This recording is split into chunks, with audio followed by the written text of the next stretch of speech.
അപ്പം പുതിയൊരു വീഡിയോയിലേക്ക് എല്ലാവർക്കും സ്വാഗതം. അപ്പം പുതിയ വീഡിയോ എന്ന് പറയുന്ന സിനിമാ സംബന്ധമായ വാർത്തകളും വിശേഷങ്ങളും ഒക്കെ ആയിട്ട് നമ്മൾ എത്തിയിരിക്കുന്നത്.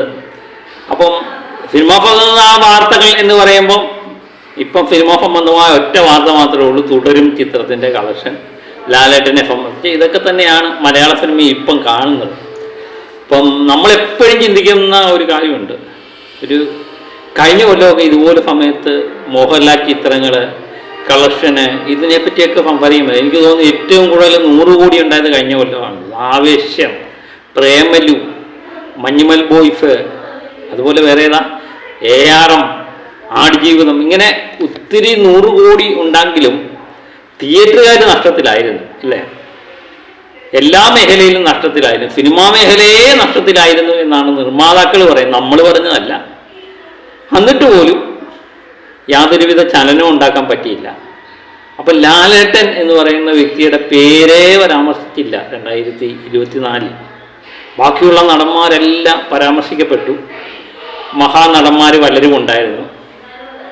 അവരുടെ എല്ലാം ചിത്രങ്ങൾ വൻ വിജയമായിക്കൊണ്ടിരിക്കുകയാണ്. ലാലേട്ടൻ്റെ കാലം കഴിഞ്ഞു എന്നൊക്കെ ചർച്ച ചെയ്തുകൊണ്ടിരിക്കുന്ന സമയത്താണ് 2025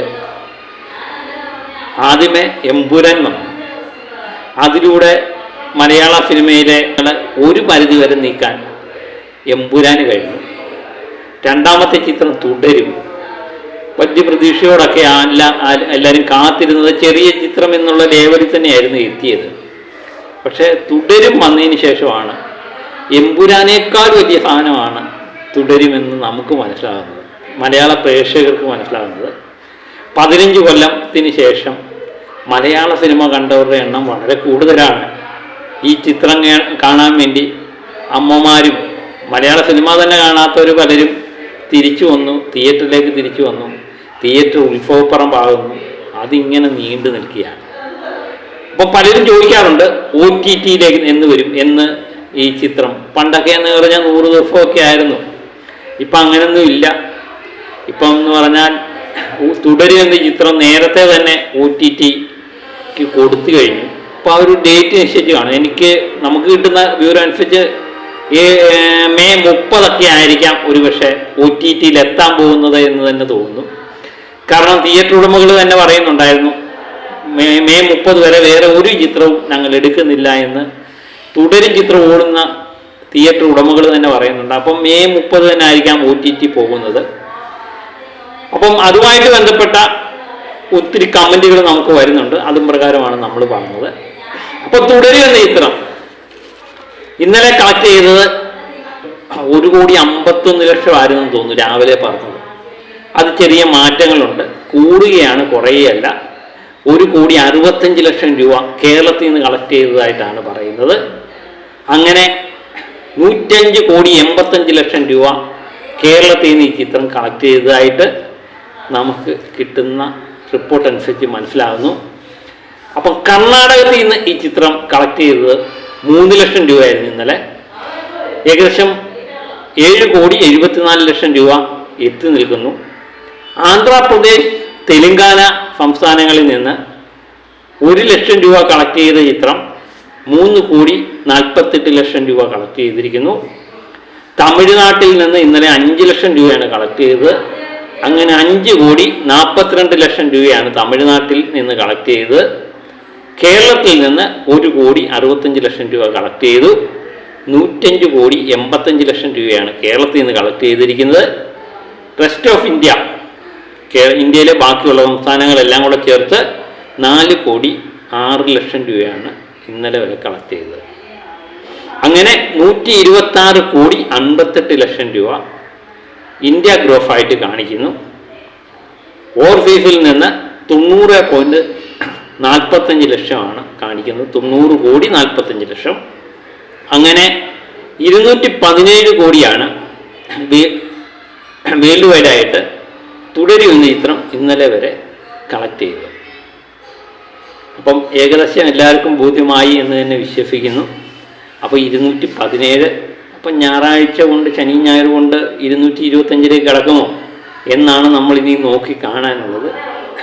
അപ്പം ഇത് ഏത് ലെവൽ വരെ പോകും എന്ന് നമുക്ക് പ്രവചിക്കാൻ പറ്റാത്ത ലെവലിൽ തന്നെയാണ് ചിത്രം പോകുന്നത്. കാരണം ഇന്നലെയും 1.5 കോടിക്ക് മുകളിൽ കേരളത്തിൽ നിന്ന് കളക്ട് ചെയ്തിട്ടുണ്ടെങ്കിൽ ഞായറാഴ്ച എനിക്ക് തോന്നുന്നു ഒരു കൊലത്തൂക്ക് ഞായറാഴ്ച ആയിരിക്കാം.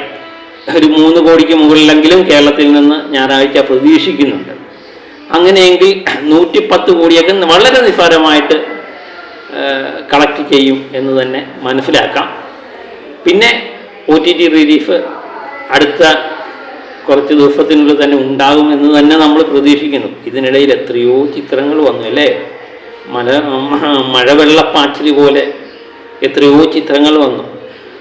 വിദേശ ഭാഷയിൽ നിന്ന് സൂര്യയുടെ ചിത്രം വന്നു, പിന്നെ ജ്ഞാനിയുടെ ചിത്രം വന്നു, അജയ് ദേവ്ഗണിൻ്റെ ചിത്രം വന്നു, അതുപോലെ സൽമാനും വന്നു, പിന്നെ വേറെ അജിത്ത് വന്നു. എല്ലാവരും വന്നു പോയി. അപ്പോഴും തുടരും. ലാലേട്ടൻ ഷൺമുഖൻ ഇവിടെ തന്നെ ഉണ്ട് എന്നുള്ളതാണ്. അതിനുശേഷം വന്നതാണ് നമ്മുടെ പ്രിൻസും കൂട്ടരും. പടക്കളം ടീം വന്നു, സർക്കീട്ട് എന്ന് പറയുന്ന ചിത്രം വന്നു, ഇന്നലെ ലൗദിയായിട്ട് വന്നു, പിന്നെ സംശയം വന്നു.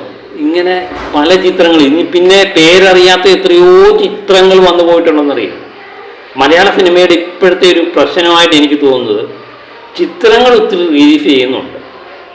ഈ നിർമ്മാതാക്കളൊക്കെ എണ്ണ എടുക്കുമ്പോൾ, തിയേറ്ററിൻ്റെ സിനിമകളുടെ എണ്ണ എടുക്കുമ്പോൾ 35-45 ചിത്രം എന്നൊക്കെ പറയുമ്പോൾ ഞാൻ സത്യം പറഞ്ഞാൽ കണ്ണ് തെളിപ്പു. ഞാൻ ഒരുമാതിരിപ്പെട്ട സിനിമകളൊക്കെ കാണുന്ന കൂട്ടത്തിലും കേൾക്കുന്ന കൂട്ടത്തിലും ഒക്കെയാണ്.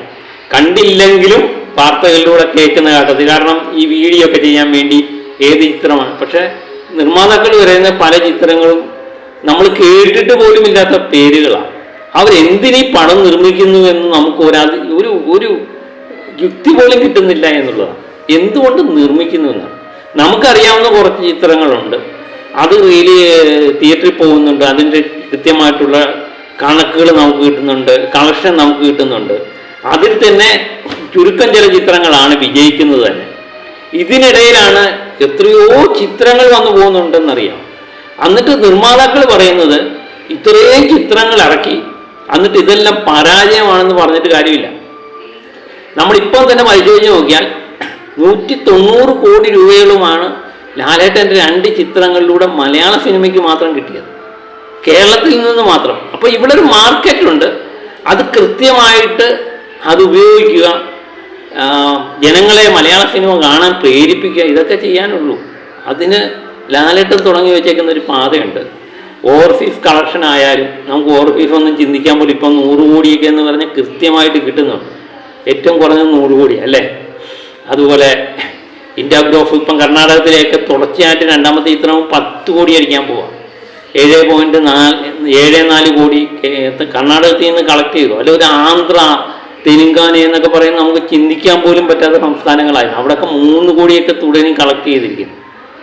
തമിഴ്നാട്, പിന്നെ റെസ്റ്റ് ഓഫ് ഇന്ത്യയിലെ ബാക്കിയുള്ള സ്ഥലങ്ങൾ, തെലുങ്ക്, ഇവിടെ എല്ലാം തന്നെ മാർക്കറ്റുണ്ട്. അത് കൃത്യമായി കണ്ടെത്തുകയും അതിലേക്ക് മലയാള സിനിമ കൊണ്ടുവരികയൊക്കെ ചെയ്യുന്നത്. അതുപോലെ ന്യൂസിലാൻഡ്, ഓസ്ട്രേലിയ, ജർമ്മനി, അയർലൻഡ്, എന്താ പറയുന്നത്, മൊറോക്കോ എന്ന് വേണ്ട പല രാജ്യങ്ങളുണ്ട്. ആ രാജ്യങ്ങളിലെല്ലാം മലയാള സിനിമ ഇപ്പം പഴയ കൂടുതൽ തിയേറ്റർ കിട്ടുന്നു, കളക്ഷൻ കിട്ടുന്നു. ഇതൊക്കെ തന്നെ എമ്പുരാൻ തുടങ്ങി വെച്ച ഒരു തരംഗമാണ്. അത് തുടരും എന്ന ചിത്രം അതിലൂടെ മാറുന്നു. തുടരും എനിക്ക് തോന്നുന്നു പല രാജ്യങ്ങളിലും റിലീസ് ചെയ്തില്ല എന്ന് തോന്നുന്നു. തുടരും നമുക്ക് മലയാളികൾക്ക് കാണാൻ പറ്റുന്ന രീതിയിൽ തന്നെയാണ് അത് ഉണ്ടാക്കിയിരിക്കുന്നത്. പിന്നെ ജനങ്ങൾ ആവശ്യപ്പെട്ടാണ് അവിടെ പല രാജ്യങ്ങളിലും റിലീസ് ചെയ്യുന്നത്. അപ്പോൾ ഇനിയുള്ള ചിത്രങ്ങൾ വേൾഡ് മാർക്കറ്റും ഒക്കെ കണ്ടു തന്നെയായിരിക്കാം മലയാള സിനിമയെ ഒരുക്കുന്നത്. അതിൻ്റെ മുൻപന്തിയിൽ മോഹൻലാൽ എന്ന് പറയുന്ന വ്യക്തി തുടരുക തന്നെ ചെയ്യും. അപ്പോൾ അതിനുവേണ്ടി നമുക്ക് കാത്തിരിക്കാം. അപ്പം മറ്റൊരു വീഡിയോയുമായി വീണ്ടും ഞാൻ എത്താം. Okay, by.